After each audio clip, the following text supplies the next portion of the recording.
사도행전 27장까지 왔습니다. 이제 몇 번만 더 하면 사도행전이 이제 끝이 나지요. 드디어 바울이 로마로 향하게 됩니다.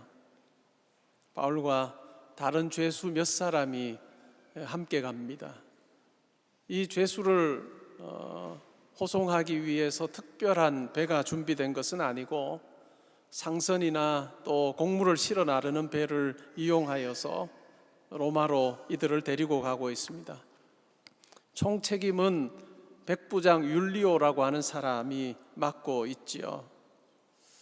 처음에 이들이 탄 배는 가이사라에서 무라까지 갈 때까지는 주로 해안을 따라 도는 작은 배를 탔던 것 같습니다. 그러나 이제 무라라고 하는 곳에서는 배를 바꿔 타지요. 큰 곡물선을 타고 로마로 향하고자 했던 것 같습니다. 오늘 내용을 보면 뒷부분에까지는 우리가 읽지 않았고 미항이라고 하는 곳에 다다르게 된 부분까지 우리가 살펴볼 것입니다. 이렇게 바울이 로마의 황제에게 재판을 받기 위해서 로마로 가는 그 길에 자세한 묘사를 통해서 우리가 주목하게 되는 부분이 하나 있는데, 그것은 바로 우리라고 하는 단어입니다. 사도행전 27장의 1절에 보면 우리가 배를 타고 라고 그렇게 이야기를 하고 있습니다. 바울 혼자 갈 법한 그 여정에 우리라고 묘사하면서 다른 사람들도 함께하고 있다라고 그렇게 이야기를 하고 있는 것이죠. 이 우리 속에 누가 포함될까요? 누가복음과 사도행전을 기록한 누가가 이 우리라고 하는 말 속에 포함이 됩니다. 그리고 누가뿐만 아니라 아리스타고라고 하는 마게도냐 사람, 데살로니가 출신의 마게도냐 사람도 함께 가고 있습니다. 그 당시에 배로 항해하는 것이 어땠을까? 우리가 한번 짐작해 볼까요? 오늘날은 배를 만드는 기술이 참 좋아졌습니다. 그래서 큰 바다에도 나아가서 항해하는 데 어려움이 없을 그와 같은 좋은 배들을 우리는 가지고 있죠. 아주 안락한 크루즈선도 있고, 그러나 이 바울 당시를 생각해 보면 어떨까요? 대체로 다 목선이었겠죠. 그리고 뭐 다른 동력으로 해서 이동하기보다는 사람의 힘으로 하거나 아니면 바람을 이용해서 가는 그 정도의 기술이 전부였을 것 같습니다. 그리고 시설이 어떠했을까요? 좋지 않았겠죠. 뭐 선장 그리고 선주 정도 자기의 독립 공간을 가질 법 했을 것 같고, 그 외의 사람들은 자기 자리도 이렇게 편안하게 가지기가 어려웠던 그 같은 형편이었을 것이다 라고 그렇게 여러 글들이 이야기를 합니다. 그런 열악한 환경 속에서 로마로 가는 먼 여정인데 바울 혼자 가지 않고 누가 그리고 아리스타고라고 하는 동역자가 함께하고 있는 것이죠. 이런 측면에서 보면 바울의 삶이 고난 가운데 있는 삶이었지만 고난 중에 함께하는 친구가 있는 것이 얼마나 큰 위로가 되었을까라고 하는 생각을 해봅니다. 누가는 의사였고 또 바울의 동역자였죠. 그리고 이 아리스타고도 보면 바울이 다른 사람에게 편지하거나 다른 교회에 편지하면서 이 편지의 마지막 부분에 아리스타고에 대해서 언급하는 내용이 2번 나오는데, 바울이 언급하는 이 아리스타고, 편지 속에 나오는 아리스타고가 아마 오늘 우리가 읽었던 본문에 나오는 아리스타고와 동일 인물일 것이다 라고 그렇게 많은 학자들이 이야기하고 또 저도 동의를 합니다. 빌레몬서 24장에 보면 이런 말이 나옵니다. 나의 동역자 마가, 아리스타고, 데마, 누가가 문안한다. 골로새서 4장 10절에도 보면 나와 함께 갇힌 아리스타고와 바나바의 생질 마가라고 그렇게 이야기를 합니다. 이 빌레몬서와 골로새서는 옥중서신으로 분류를 합니다. 그 말은 곧 뭘까요? 바울이 옥에 있으면서, 감옥에 있으면서 쓴 편지다라고 하는 것이죠. 어느 감옥에서 이 편지를 썼을까? 학자들의 의견이 분분합니다. 로마일까? 아니면 가이사랴일까? 아니면 그 이전에 에베소일까? 그러나 이 정도의 자료 가지고는 어느 감옥이었을 것이다 라고 특정하기는 어렵습니다. 그러나 분명한 것은 뭘까요? 바울이 복음을 전하다가 감옥에 갇히게 되었는데 거기에 아리스다고도 함께 있었다는 것입니다. 고난의 현장에 함께 했던 아리스다고가 바울이 로마 황제에게 재판을 받기 위해서 로마로 가는 그 여정에도 함께하고 있습니다. 이런 동역자가 있다는 것, 그것은 인생의 참 큰 행운이기도 하고 또 하나님께 주신 복이기도 할 것입니다. 여러분의 인생에는 이와 같은 신앙의 친구가 있습니까? 신앙의 동역자가 있습니까? 그리고 그것으로 인해서 하나님 앞에 감사해 보신 적이 있습니까? 하나님께서 우리에게 주신 어떤 선물보다도 함께 기도할 수 있고 함께 삶을 나누고 또 함께 고민을 털어놓을 수 있는 그와 같은 좋은 친구가 있다는 것은 어떤 선물보다도 더 큰 선물일 것입니다. 여러분과 함께 삶을 같이 하는 여러분의 배우자가 신앙의 동역자라면 참 큰 복일 것입니다. 뿐만 아니라 한 교회에서 신앙생활하면서 말씀을 듣고 기도하면서 삶을 나누는 그 같은 친구가 있다면 그것은 감사의 제목일 것입니다. 오늘 예배를 마치고 대구로 돌아가셔서 나의 신앙의 동역자는 누굴까? 내 인생의 신앙의 친구가 누굴까라고 하는 부분을 한번 돌아보시면 좋겠고, 떠오르는 사람을 놓고 짧게라도 하나님 앞에 기도하는 시간이 있으면 좋겠습니다. 가이사랴에서 시돈으로 주보에 보시면 시돈으로 가서 무라라고 하는 곳까지 갑니다. 거기까지 가는 경로를 보면 주로 해안을 따라서 돌고 있죠. 그러니까 큰 배가 아니었을 것입니다. 그렇게 해서 무라라고 하는 지역까지 갔습니다. 그리고 그곳에서 배를 갈아타지요. 이제는 무라라고 하는 곳에서 로마로 향하는 그 배는 이 지중해를 가로질러야 되는 그와 같은 항로이기 때문에 큰 배였습니다. 이후에도 보면 이 배에 탔던 사람이 276명이다 라고 그렇게 소개를 하고 있는데, 많은 곡물을 싣고 많은 사람들을 수송 운반하고 있는 그와 같은 배입니다. 그렇게 해서 미항이라고 하는 곳까지 나도 그리고 살모네를 지나서 미항까지 갑니다. 그런데 여기에서 이 미항이라고 하는 곳에서 중요한 결정을 이들이 해야 했습니다. 어떤 결정일까요? 사도행전에 보면 이때가 언제인가라고 하는 정보를 우리에게 전달합니다. 언제일까요? 금식하는 절기가 이미 지난 때였다라고 이야기를 합니다. 언제일까요? 유대인들의 대속죄일 절기를 이야기합니다. 유대인들의 대속죄일 절기 언제쯤이냐면 대체로 9월 말에서 10월 중순 사이에 이 대속죄일이 있습니다. 바울이 항해를 했다고 생각하는 주 59년의 경우에는 대속죄일이 10월 5일이었습니다. 그런데 10월 5일이 지났다라고 이야기하고 있죠. 10월 중순쯤 되었을까요? 10월이 지나고 나면 지중해에 항해를 하는 것이 매우 조심스러웠다라고 그렇게 이야기를 하고 있습니다. 그리고 11월이 되면 이 지중해를 배로 통과한다는 것은 거의 불가능한 그 같은 형편이었습니다. 그 같은 이 시기적으로 운항하는 것이 매우 위험한 때였기 때문에 바울이 이렇게 이야기합니다. 여러분이여, 내가 보니 이번 항해가 하물과 배만 아니라 우리 생명에도 타격과 많은 손해를 끼칠 것이다 라고 그렇게 이야기를 합니다. 이 말의 의미는 뭘까요? 우리가 무라라고 하는 이 지역에서 겨울을 나면 좋겠다. 이제 봄이 될 때까지 이 무라라고 하는 지역에서 이 겨울을 나는 것이 좋겠다라고 그렇게 이야기를 한 것입니다. 근데 백부장이 바울의 말보다는 선장과 선주의 말을 더 잘 들었습니다. 이들이 했던 이야기가 뭘까요? 이 선장과 선주는 미항이라고 하는 곳은 아주 작은 항구 도시이기도 하고 또 여러 가지 편의 시설이 없습니다. 그러다 보니까 이 겨울 몇 달을 이 미항에서 나게 되면 그 삶이라고 하는 것은 정말 단조롭고 보링할 수밖에 없다라고 하는 것을 이들이 알고 있습니다. 그래서 뭐라고 이야기하죠? 약간 서쪽으로 이동하여서 베닉스라고 하는 곳에 가서 겨울을 나면 좋겠다.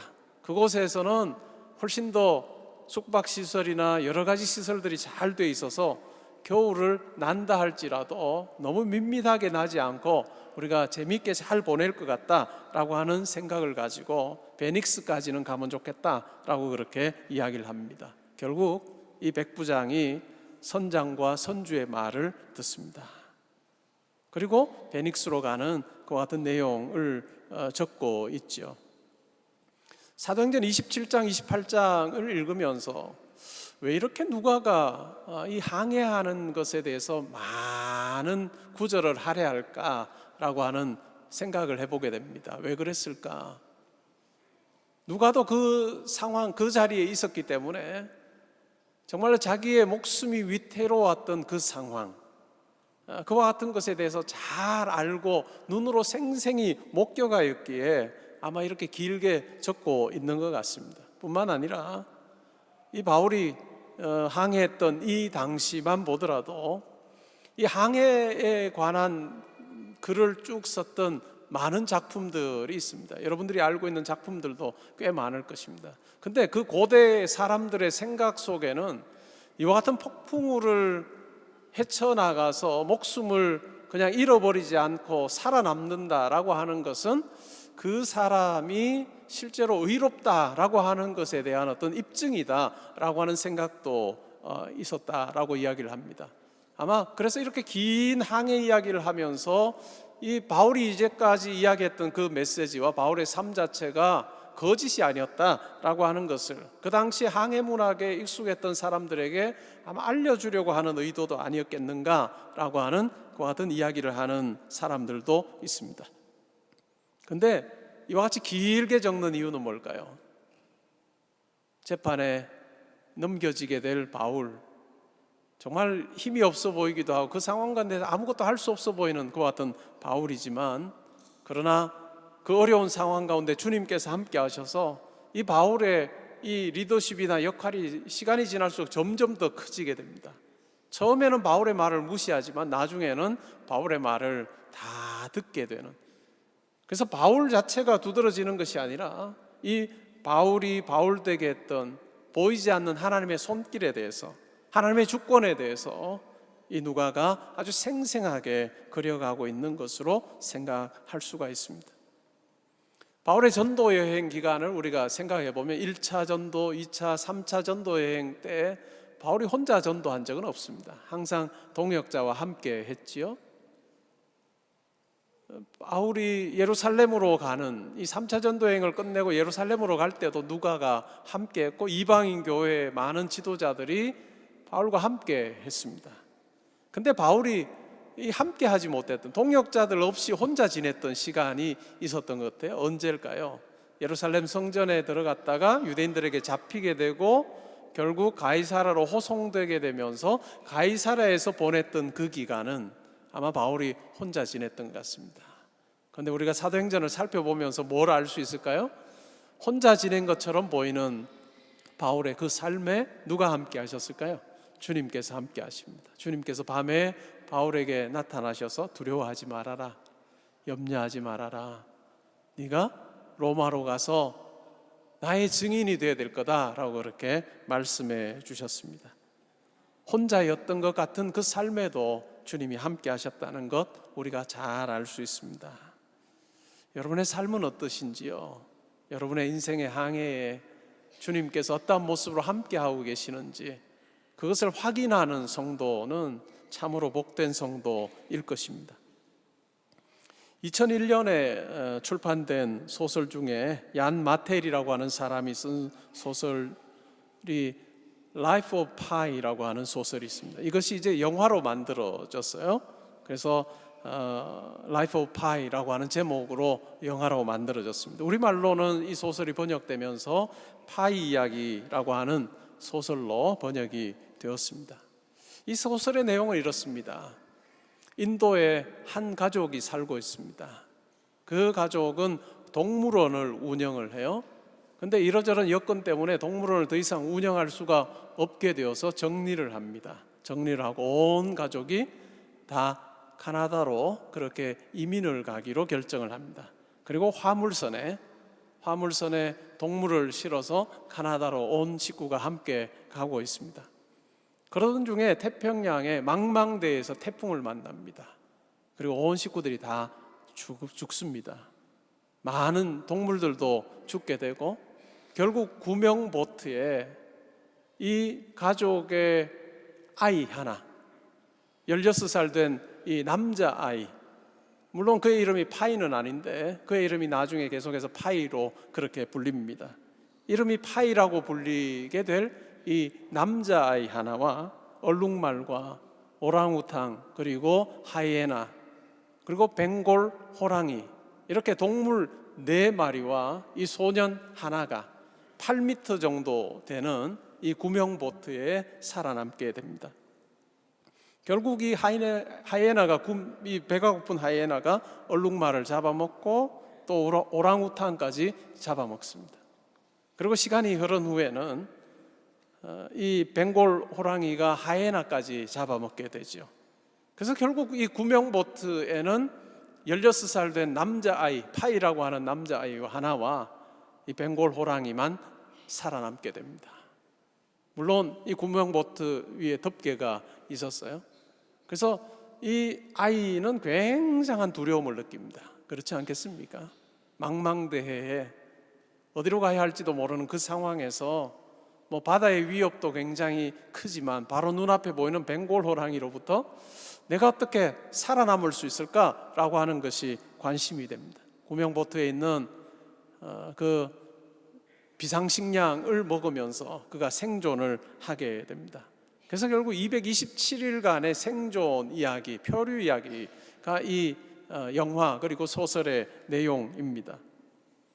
태평양을 표류하여서 마침내 멕시코 해안에 다다르게 되는 그 같은 내용인데요. 이 내용을, 이 영화와 소설을 보면, 저는 영화를 봤는데요, 영화를 보면 한 2가지 정도 우리로 하여금 생각하게 하는 것이 있습니다. 하나는 호랑이와 더불어 살아가는 삶이라는 거예요. 호랑이와 더불어 살아가는 삶입니다. 바다로 뛰어내려 도망할 수도 없고 그 공간 안에서 호랑이와 더불어 살아가야 되는 삶. 막대기 하나로 호랑이가 자기에게 오지 못하게 정말 조심조심하면서, 또 때로는 보트에 줄을 메어서 나무를 띄워서 그냥 이 보트 안에는 있지 못하고 자기가 바다 위에 떠서 지내야 되는 그와 같은 상황. 이 비바람이 불고 또 낮이 되면 이 뙤약볕 아래에서 갈증을 느끼고 호랑이의 위협 앞에서 살면서 조마조마한 그와 같은 삶을 살게 됩니다. 그리고 시간이 지나면서 내가 어떻게 하면 호랑이로부터 내가 잡아먹히지 않고, 호랑이에게 잡아먹히지 않고 잘 살 수 있을까라고 하는 그 관심에서 이제는 호랑이를 돌보는 모습으로 바뀝니다. 물고기도 잡아다 주고 또 바닷물을 증류하여서 물도 주면서, 처음에는 호랑이가 두려운 존재였고 호랑이로부터 내가 벗어나야 된다라고 하는 그 마음이 강했지만 시간 지나면서는 호랑이와 더불어 살아가는 삶.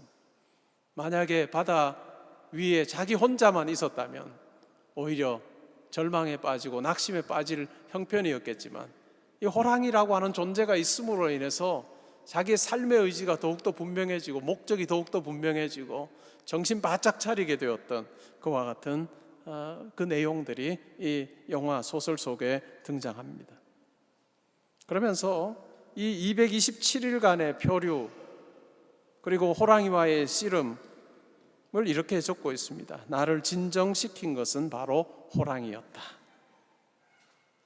무서워 죽을 지경으로 만든 그 장본인이 바로 그 소년에게는 평온함과 목적의식과 심지어는 온전함까지 안겨주게 되었다라고 그렇게 이야기를 하고 있습니다. 우리의 인생의 항해에도 호랑이와 같은 존재가 있습니다.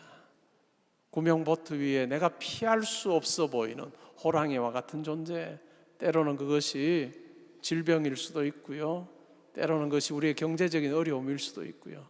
때로는 어떤 관계의 어긋남일 수도 있습니다. 그리고 우리가 겪고 있는 삶의 무게일 수도 있고 고통일 수 있고 우리의 인생에서 우리가 경험했던 실패일 수도 있습니다.